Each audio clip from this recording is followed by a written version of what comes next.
Hallo et bienvenue sur ma chaîne Une Vivre Allemande. Je m'appelle Yasmine, je suis allemande et je vis en France. Et sur cette chaîne, on parle de la langue et culture allemande et française, en allemand et en français. Alors si ça vous intéresse, abonnez-vous à cette chaîne. Et vous pouvez aussi me suivre sur Instagram, c'est là-bas où je partage mon quotidien à Lyon. Et aujourd'hui, on va parler de ce que l'Allemagne peut apprendre de la France. Alors, la première chose que l'Allemagne peut apprendre de la France, c'est d'être un peu plus spontanée.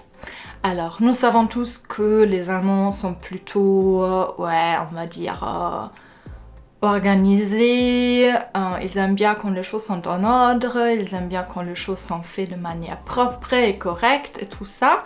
Ils aiment bien être ponctuels. Bien sûr, ce genre de choses n'est pas vrai pour tout le monde. Je connais des Allemands qui sont en retard et je connais aussi des Français qui sont toujours à l'heure, donc c'est aussi bien sûr un peu exagéré, mais je dirais qu'en général, ouais, les Allemands, ils aiment bien l'ordre, on va dire ça.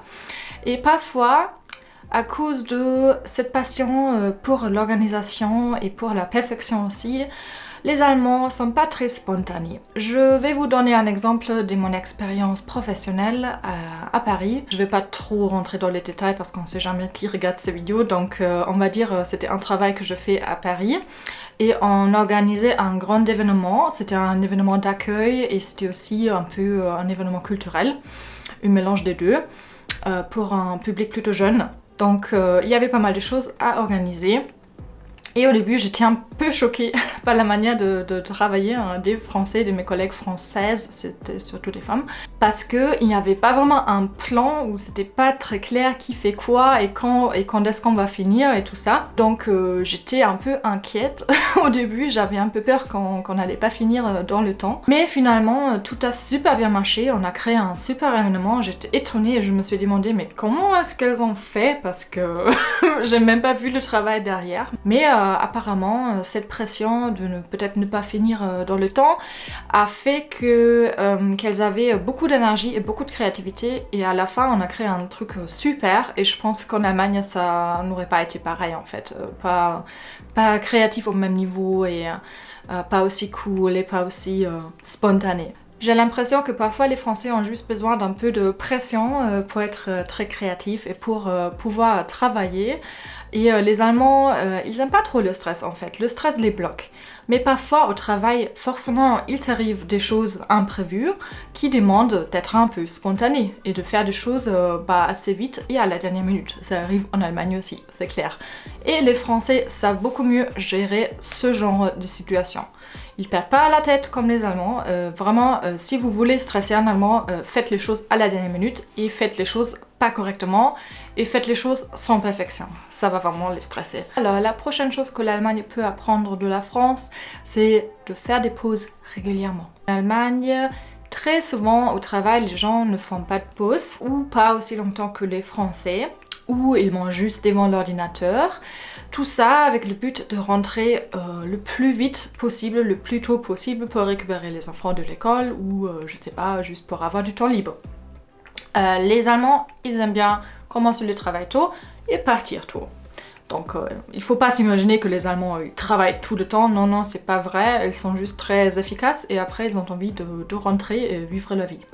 Donc et je comprends cette approche, mais on n'est pas des surhommes quoi, il faut des pauses de temps en temps et on peut pas être efficace et parfaite tout le temps sans faire des pauses. C'est quelque chose que j'ai appris, je dirais, déjà à l'école mais surtout à l'université. Sans pause, vous perdez votre énergie à un moment donné et vous n'êtes pas plus efficace que les autres. Donc je trouve bien qu'en France, faire une pause c'est quelque chose qui est accepté, qui est considéré normal, qui est même valorisé, qui est respecté, voilà tout ça. J'ai l'impression qu'en Allemagne, quand vous dites je fais 1 heure de pause, et vous avez peut-être un rendez-vous avec quelqu'un ou un projet avec quelqu'un, quelque chose à finir avec quelqu'un, les gens ils vont pas l'accepter ou ils vont se dire t'es feignant toi, tu veux pas travailler, tu veux pas finir le projet, pourquoi tu m'empêches de rentrer tôt, j'ai pas le temps, machin. Et il faut vraiment s'excuser pour faire une pause. Et depuis que je vais en France, j'ai vraiment ça comme valeur personnelle de faire une bonne pause à midi ou aussi un peu des pauses café entre temps. Une autre chose que l'Allemagne pourrait apprendre de la France, c'est de ne pas paniquer. Alors, je ne sais pas si vous avez déjà entendu parler de la German Angst. C'est une expression qui, je pense, a été inventée par les Américains ou les Anglais, je ne sais pas trop, pour décrire que les Allemands sont un peuple qui panique assez facilement. Et de mon expérience en Allemagne, je peux vous dire que oui, les Allemands n'aiment pas du tout prendre des risques. Du tout. Et les Allemands paniquent très facilement. Ça se montre aussi pendant la pandémie parce que comparez les chiffres en Allemagne et en France, mais comparez aussi le niveau des paniques et vous allez trouver que les Allemands paniquent beaucoup plus facilement. Et il y a aussi beaucoup plus des gens qui pensent aux histoires complotistes, ça se dit comme ça, qui sont contre les vaccins ou qui pensent que, je sais pas, Trump mange des enfants et tout ça. Il y a vraiment tout un mouvement des fous en Allemagne, c'est vraiment fou. Ce qui me choque à chaque fois, je sais qu'il y a ça en France aussi, mais croyez-moi, c'est pas dans la même intensité. En général, je pense que l'Allemagne avait toujours un peu cette tendance un peu complotiste, des gens qui ont peur de tout, qui ont peur de, je sais pas, des gens qui croient aux chemtrails. En gros, ils pensent que les avions polluent l'air avec des produits chimiques qui nous tuent, ou je sais pas, j'ai pas trop compris. Et ce qui me tonne à chaque fois que je suis en Allemagne, c'est des gens de mon âge qui me demandent: est-ce que tu as déjà fait des choses pour ta retraite? Est-ce que tu as déjà pensé à ta retraite? Tu vas mourir. Je me dis, mais oh là là, ok, d'accord, non, j'ai pas encore trop pensé à ma retraite. Ouais, c'est important, mais j'ai 28 ans, donc j'ai peut-être encore un peu le temps. Les Allemands, ils aiment bien être préparés aux imprévus. Les Allemands n'aiment pas prendre des risques et les Allemands paniquent assez facilement. Et les Français, normalement, restent calmes, même dans des situations assez stressantes. Très souvent en France, moi, j'étais déjà en train de paniquer et j'ai regardé autour de moi et tout le monde était calme. Et je me suis dit, ok, je suis vraiment allemande. Ça peut être une personne qui fait quelque chose de bizarre dans la rue, ça peut être un bruit étrange et je ne sais pas si c'est quelqu'un qui tire ou si c'est juste un feu d'artifice. Et moi, je suis déjà là en mode oh là là, il y a un attentat ou je sais pas quoi, et les Français sont calmes, sont zen, regardent même pas autour d'eux. Je trouve ça vraiment étonnant, surtout avec tout ce qui s'est passé ces dernières années en France. Je me dis, waouh, comment vous faites pour rester calme comme ça? Quand je vivais encore à Paris, j'étais très souvent en train de paniquer, et les autres étaient zen comme tout. La prochaine chose que l'Allemagne peut apprendre de la France, c'est d'être plus créatif. J'ai déjà parlé un peu de ça aussi, c'est le fait que les Français sont, à mon avis, beaucoup plus forts en design en général. Par exemple, les sites web en France sont beaucoup plus jolis que les sites web en Allemagne. Les Allemands, parfois, ils ont des sites web qui datent de, je sais pas, 2002 ou un truc comme ça. C'est vraiment fou parfois, le style, c'est vraiment... ouais. J'ai honte quand je vois ça, c'est vraiment horrible. Et même parfois, des grandes entreprises ont des sites web où tu te dis, mais... t'as jamais parlé à un designer ou embauché quelqu'un qui pourrait le faire parce que c'est vraiment horrible. Et en France, les sites web, franchement, c'est super bien fait. Je trouve que les Français en général ont un côté créatif que les Allemands n'ont pas trop. J'ai aussi l'impression que les Français sont plus artistiques et que tout ça, l'art et la créativité, tout ça, c'est plus valorisé en France. Je connais plein de gens qui aiment bien faire la peinture ou l'écriture ou quoi qu'il en soit. Et en Allemagne, je connais presque personne qui fait ça. Et je trouve que la créativité en général, c'est quelque chose qui est déjà humain, qui est vraiment fondamental pour notre bien-être, pour l'expression de nous. C'est quelque chose qui est beaucoup plus valorisé en France et j'aime beaucoup ça. Et voilà, ce côté créatif se montrait dans plein de domaines en France, pas que au travail, mais aussi par exemple dans les musées. Je trouve qu'ils sont super bien faits, super pédagogiques et tout ça. J'aime beaucoup ça aussi. Chaque petite fête, chaque festival, c'est fait avec beaucoup d'amour et avec un goût pour les détails qu'on ne trouve pas vraiment en Allemagne.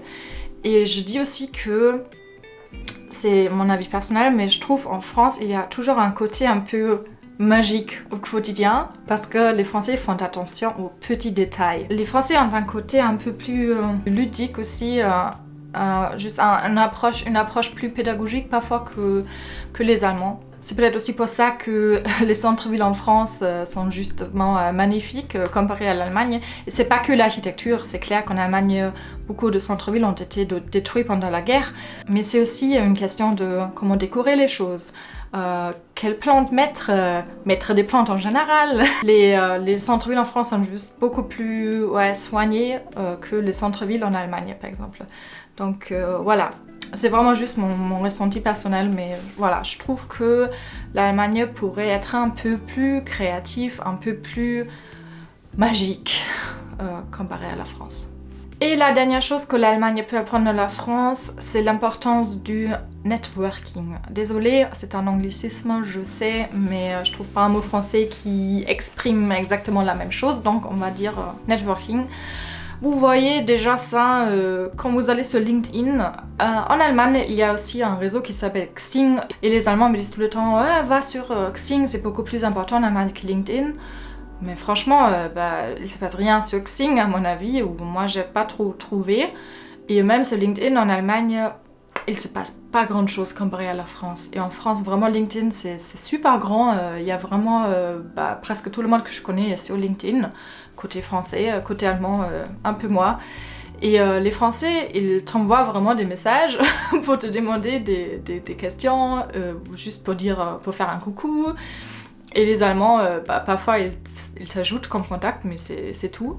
Donc déjà ça, j'ai remarqué.